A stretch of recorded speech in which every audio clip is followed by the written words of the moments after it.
গল্পের নাম জঙ্গলের সত্যিকারের রাজা। ঘন জঙ্গলের মাঝে একদিন সব প্রাণী খুব ভয় পেয়ে গেল, কারণ নতুন এক বাঘ জঙ্গলে এসেছে। বাঘটা খুব শক্তিশালী ছিল। সে গর্জে উঠেই বলল, এই জঙ্গলের রাজা এখন আমি, সবাই আমাকে মানতে হবে। সব প্রাণী ভয়ে মাথা নিচু করে ফেলল, কিন্তু এক ছোট খরগোশ এগিয়ে এলো।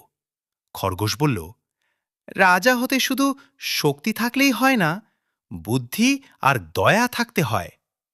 বাঘ রেগে বলল, তুমি আমাকে শিক্ষা দিচ্ছ? খরগোশ শান্তভাবে বলল, চলুন, আমি আপনাকে আসল রাজার সাথে দেখা করাই। সে বাঘটাকে নিয়ে গেল এক গভীর কুয়ার পাশে। খরগোশ বলল, ভিতরে তাকান। বাঘ কুয়ার ভিতর তাকাতেই নিজের প্রতিবিম্ব দেখল। সে ভাবল, আরেকটা বাঘ তাকে চ্যালেঞ্জ করছে। রাগে সে কুয়ার ভিতর ঝাঁপ দিল, আর বেরোতে পারল না। সব প্রাণী তখন বুঝল, শুধু শক্তি নয়, বুদ্ধিই আসল শক্তি।